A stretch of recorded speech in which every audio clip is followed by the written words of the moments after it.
The Kit Bag by Algernon Blackwood, and read by Christopher Halton. When the words "not guilty" sounded through the crowded courtroom that dark December afternoon, Arthur Wilbraham, the great criminal King's counsel and leader for the triumphant defence, was represented by his junior, but Johnson, his private secretary, carried the verdict across to his chambers like lightning. "It's what we expected, I think," said the barrister, without emotion, "and personally I am glad the case is over." There was no particular sign of pleasure that his defence of John Turk, the murderer, on a plea of insanity, had been successful, for no doubt he felt, as everybody who had watched the case felt, that no man had ever better deserved the gallows. "I'm glad too," said Johnson. He had sat in the court for 10 days, watching the face of the man who had carried out with callous detail one of the most brutal and cold-blooded murders of recent years. The counsel glanced up at his secretary. They were more than employer and employed. For family and other reasons they were friends.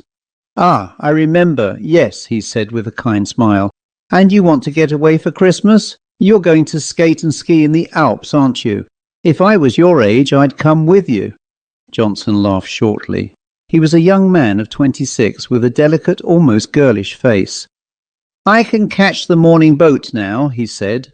"But that's not the reason I'm glad the trial is over. I'm glad it's over because I've seen the last of that man's dreadful face. It positively haunted me. That white skin with the black hair brushed low over the forehead is a thing I shall never forget.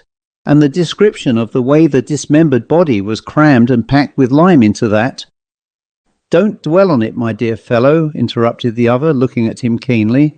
"Don't think about it. Such pictures have a trick of coming back when one least wants them." He paused a moment. "Now go," he added presently, "and enjoy your holiday. I shall want all your energy for my parliamentary work when you get back. And don't break your neck skiing." Johnson shook hands and took his leave. At the door he turned suddenly. "I knew there was something I wanted to ask you," he said. "Would you mind lending me one of your kit bags? It's too late to get one tonight, and I leave in the morning before the shops are open." "Of course. I'll send Henry over with it to your rooms. You shall have it the moment I get home." "I promise to take great care of it," said Johnson gratefully, delighted to think that within 30 hours he would be nearing the brilliant sunshine of the high Alps in winter. The thought of that criminal court was like an evil dream in his mind.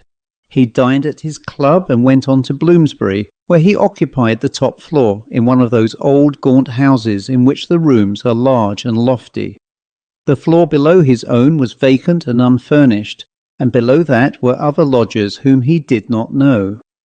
It was cheerless, and he looked forward heartily to a change. The night was even more cheerless. It was miserable, and few people were about. A cold, sleety rain was driving down the streets before the keenest east wind he had ever felt. It howled dismally among the big, gloomy houses of the great squares, and when he reached his rooms, he heard it whistling and shouting over the world of black roofs beyond his windows. In the hall he met his landlady shading a candle from the draughts with her thin hand. "This come by a man from Mr. Wilbraham's, sir." She pointed to what was evidently the kit bag, and Johnson thanked her and took it upstairs with him. "I shall be going abroad in the morning for 10 days, Mrs. Monks," he said. "I'll leave an address for letters." "And I hope you'll have a Merry Christmas, sir," she said in a raucous, wheezy voice that suggested spirits. "And better weather than this." "I hope so too," replied her lodger, shuddering a little as the wind went roaring down the street outside.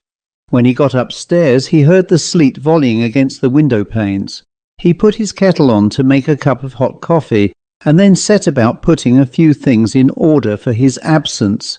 "And now I must pack, such as my packing is," he laughed to himself, and set to work at once. He liked the packing, for it brought the snow mountains so vividly before him, and made him forget the unpleasant scenes of the past 10 days. Besides, it was not elaborate in nature. His friend had lent him the very thing, a stout canvas kit bag, sack-shape, with holes round the neck for the brass bar and padlock. It was a bit shapeless, true, and not much to look at, but its capacity was unlimited, and there was no need to pack carefully. He shoved in his waterproof coat, his fur cap and gloves, his skates and climbing boots, his sweaters, snow boots and ear caps.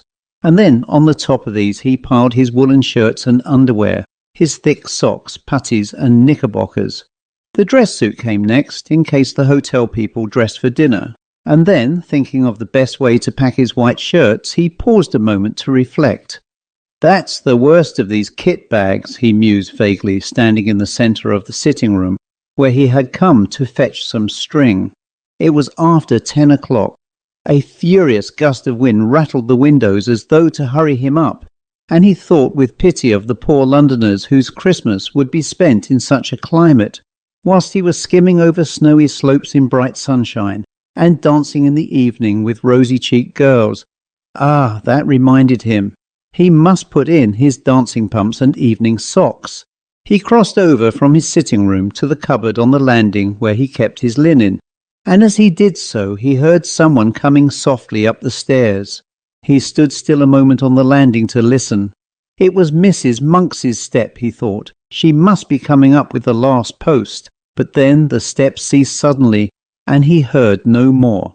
They were at least 2 flights down, and he came to the conclusion they were too heavy to be those of his bibulous landlady. No doubt they belonged to a late lodger who had mistaken his floor. He went into his bedroom and packed his pumps and dress shirts as best he could. The kit bag by this time was 2/3 full, and stood upright on its own base like a sack of flour. For the first time he noticed that it was old and dirty, the canvas faded and worn, and that it had obviously been subjected to rather rough treatment. It was not a very nice bag to have sent him, certainly not a new one, or one that his chief valued. He gave the matter a passing thought and went on with his packing. Once or twice, however, he caught himself wondering who it could have been wandering down below, for Mrs. Monks had not come up with letters, and the floor was empty and unfurnished. From time to time, moreover, he was almost certain he heard a soft tread of someone padding about over the bare boards, cautiously, stealthily, as silently as possible, and further that the sounds had been lately coming distinctly nearer. For the first time in his life he began to feel a little creepy. Then, as though to emphasize this feeling, an odd thing happened. As he left the bedroom, having just packed his recalcitrant white shirts, he noticed that the top of the kit bag lopped over towards him, with an extraordinary resemblance to a human face. The canvas fell into a fold like a nose and forehead, and the brass rings for the padlock just filled the position of the eyes. A shadow, or was it a travel stain, looked like hair.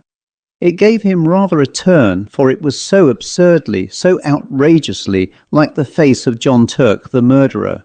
He laughed and went into the front room, where the light was stronger. "That horrid case has got on my mind," he thought. "I shall be glad of a change of scene and air." But in the sitting room he was not pleased to hear again that stealthy tread upon the stairs, and to realize that it was much closer than before, as well as unmistakably real. And this time he got up and went out to see who it could be creeping about on the upper staircase at so late an hour. But the sound ceased. There was no one visible on the stairs. He went to the floor below, not without trepidation, and turned on the electric light to make sure that no one was hiding in the empty rooms of the unoccupied suite. There was not a stick of furniture large enough to hide a dog. Then he called over the banisters to Mrs. Monks, but there was no answer, and his voice echoed down into the dark vault of the house and was lost in the roar of the gale that howled outside. Everyone was in bed and asleep, everyone except himself and the owner of this soft and stealthy tread. My absurd imagination, I suppose, he thought. It must have been the wind after all, although it seemed so very real and close, I thought. He went back to his packing. It was by this time getting on towards midnight. He drank his coffee up and lit another pipe, the last before turning in. It is difficult to say exactly at what point fear begins, when the causes of that fear are not plainly before the eyes. Impressions gather on the surface of the mind, film by film, as ice gathers upon the surface of still water, but often so lightly that they claim no definite recognition from the consciousness. Then a point is reached where the accumulated impressions become a definite emotion, and the mind realizes that something has happened. With something of a start, Johnson suddenly recognized that he felt nervous, oddly nervous. Also that for some time past the causes of this feeling he'd been gathering slowly in his mind, but that he had only just reached the point where he was forced to acknowledge them. It was a singular and curious malaise that had come over him, and he hardly knew what to make of it. He felt as though he were doing something that was strongly objected to by another person moreover, who had some right to object. It was a most disturbing and disagreeable feeling, not unlike the persistent promptings of conscience, almost in fact as if he were doing something he knew to be wrong. Yet, though he searched vigorously and honestly in his mind, he could nowhere lay his finger upon the secret of this growing uneasiness, and it perplexed him. More, it distressed and frightened him. "Pure nerves, I suppose," he said aloud with a forced laugh. "Mountain air will cure all that. Ah," he added, still speaking to himself, "and that reminds me, my snow glasses." He was standing by the door of the bedroom during this brief soliloquy, and as he passed quickly towards the sitting room to fetch them from the cupboard, he saw out of the corner of his eye the indistinct outline of a figure standing on the stairs, a few feet from the top. It was someone in a stooping position, with one hand on the banisters, and the face peering up towards the landing. And at the same moment he heard a shuffling footstep. The person who had been creeping about below all this time had at last come up to his own floor. Who in the world could it be? And what in the name of heaven did he want? Johnson caught his breath sharply and stood stock still. Then, after a few seconds' hesitation, he found his courage and turned to investigate. The stairs, he saw to his utter amazement, were empty. There was no one. He felt a series of cold shivers run over him, and something about the muscles of his legs gave a little and grew weak. For the space of several minutes he peered steadily into the shadows that congregated about the top of the staircase where he had seen the figure. And then he walked fast, almost ran in fact, into the light of the front room. But hardly had he passed inside the doorway when he heard someone come up the stairs behind him with a quick bound and go swiftly into his bedroom. It was a heavy but at the same time a stealthy footstep, the tread of somebody who did not wish to be seen. And it was at this precise moment that the nervousness he had hitherto experienced leaped the boundary line and entered the state of fear, almost of acute, unreasoning fear. Before it turned into terror, there was a further boundary to cross, and beyond that again lay the region of pure horror. Johnson's position was an unenviable one. "By Jove, that was someone on the stairs then," he muttered, his flesh crawling all over, "and whoever it was has now gone into my bedroom." His delicate pale face turned absolutely white, and for some minutes he hardly knew what to think or do. Then he realized intuitively that delay only set a premium upon fear, and he crossed the landing boldly and went straight into the other room, where, a few seconds before, the steps had disappeared. "Who's there? Is that you, Mrs. Monks?" he called aloud as he went, and heard the first half of his words echo down the empty stairs, while the second half fell dead against the curtains in a room that apparently held no other human figure than his own. "Who's there?" he called again, in a voice unnecessarily loud and that only just held firm. "What do you want here?" The curtains swayed very slightly, and as he saw it, his heart felt as if it almost missed a beat. Yet he dashed forward and drew them aside with a rush. A window, streaming with rain, was all that met his gaze. He continued his search, but in vain. The cupboards held nothing but rows of clothes hanging motionless, and under the bed there was no sign of anyone hiding. He stepped backwards into the middle of the room, and as he did so, something all but tripped him up. Turning with a sudden spring of alarm, he saw the kit bag. "Odd," he thought. "That's not where I left it." A few moments before it had surely been on his right between the bed and the bath. He did not remember having moved it. It was very curious. What in the world was the matter with everything? Were all his senses gone queer? A terrific gust of wind tore at the windows, dashing the sleet against the glass with the force of small gunshot, and then fled away, howling dismally over the waste of Bloomsbury roofs. A sudden vision of the Channel next day rose in his mind and recalled him sharply to realities. "There's no one here at any rate, that's quite clear," he exclaimed aloud. Yet at the time he uttered them he knew perfectly well that his words were not true and that he did not believe them himself. He felt exactly as though someone was hiding close about him, watching all his movements, trying to hinder his packing in some way. "And 2 of my senses," he added, keeping up the pretense, "have played me the most absurd tricks. The steps I heard and the figure I saw were both entirely imaginary." He went back to the front room, poked the fire into a blaze and sat down before it to think. What impressed him more than anything else was the fact that the kit bag was no longer where he had left it. It had been dragged nearer to the door. What happened afterwards that night happened, of course, to a man already excited by fear, and was perceived by a mind that had not the full and proper control, therefore, of the senses. Outwardly, Johnson remained calm and master of himself to the end, pretending to the very last that everything he witnessed had a natural explanation, or was merely delusions of his tired nerves. But inwardly, in his very heart, he knew all along that someone had been hiding downstairs in the empty suite when he came in, that this person had watched his opportunity, and then stealthily made his way up to the bedroom, and that all he saw and heard afterwards, from the moving of the kit bag to the other things this story has to tell, were caused directly by the presence of this invisible person. And it was here, just when he most desired to keep his mind and thoughts controlled, that the vivid pictures received day after day upon the mental plates exposed in the courtroom of the Old Bailey came strongly to light and developed themselves in the dark room of his inner vision.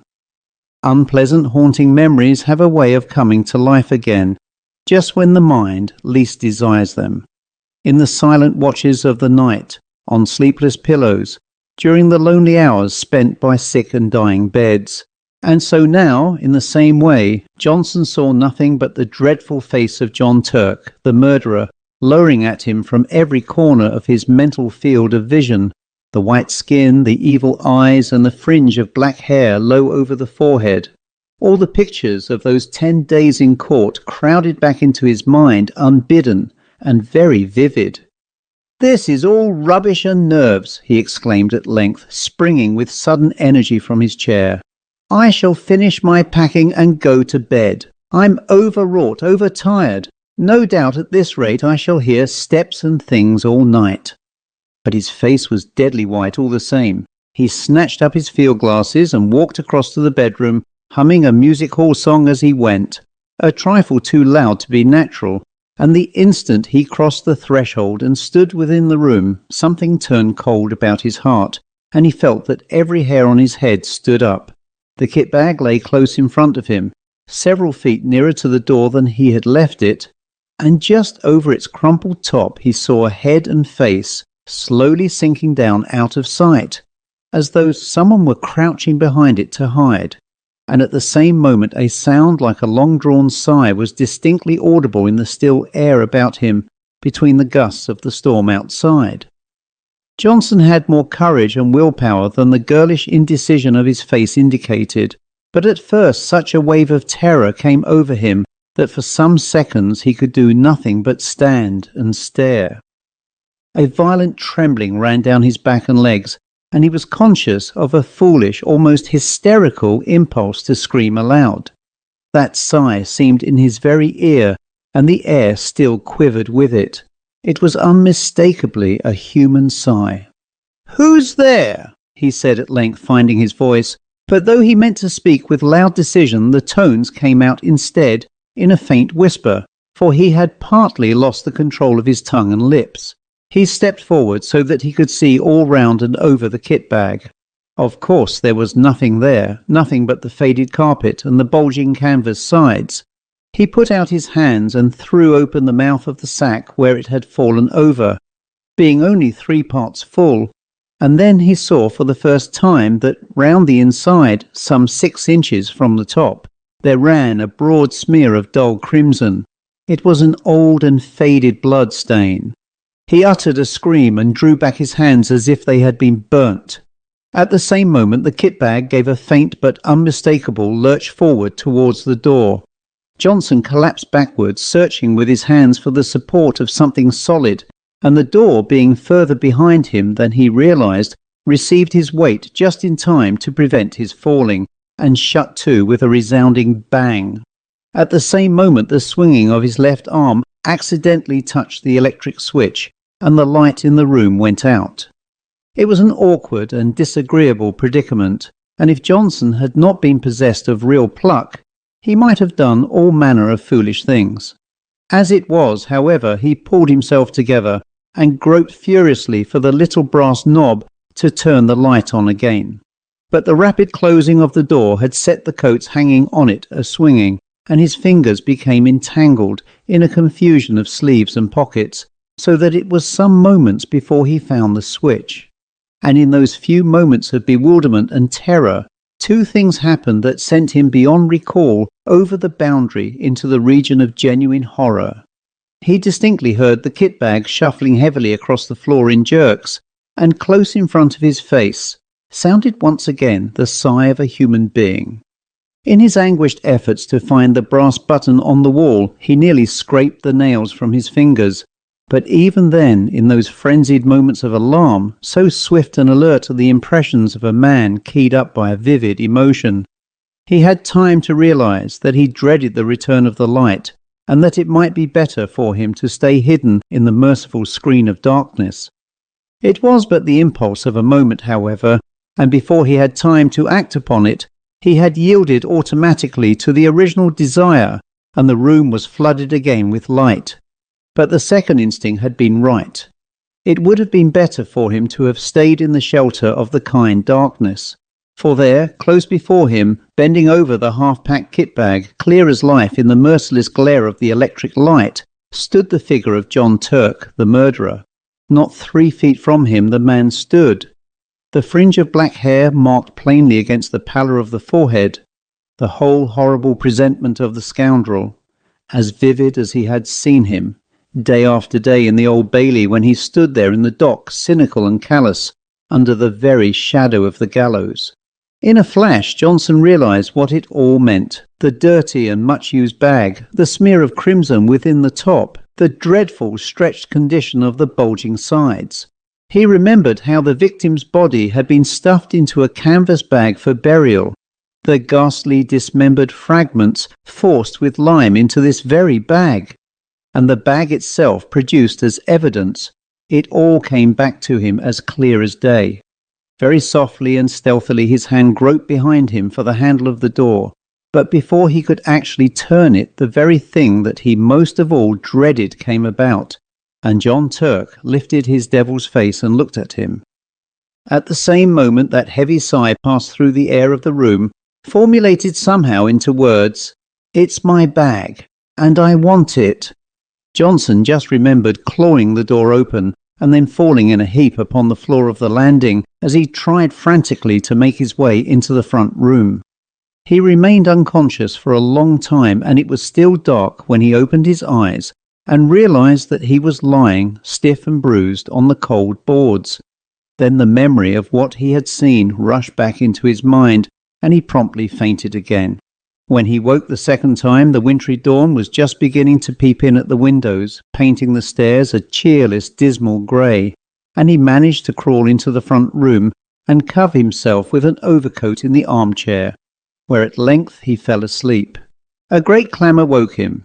He recognised Mrs. Monks's voice, loud and voluble. "What? You ain't been to bed, sir? Are you ill, or has anything happened?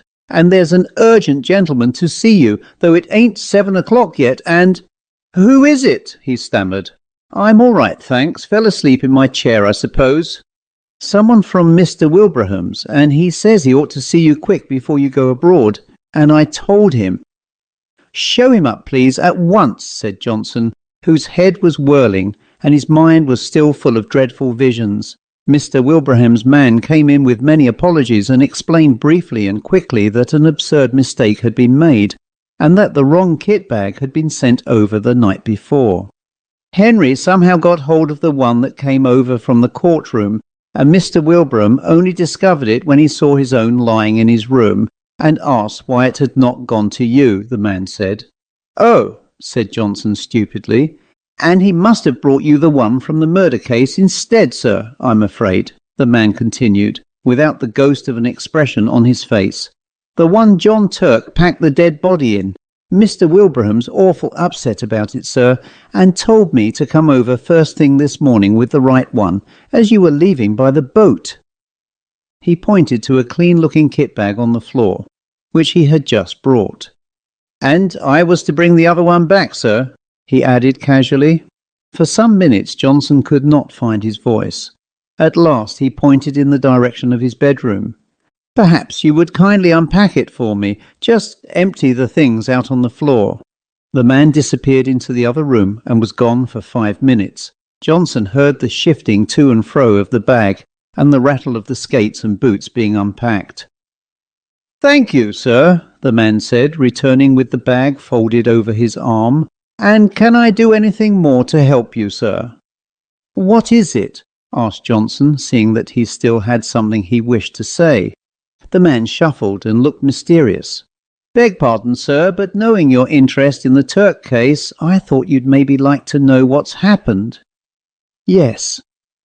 "John Turk killed himself last night with poison immediately on getting his release, and he left a note for Mr. Wilbraham, saying as he'd be much obliged if they'd have him put away, same as the woman he murdered in the old kit bag." "What time did he do it?" asked Johnson. 10 o'clock last night, sir, the warder says. The end.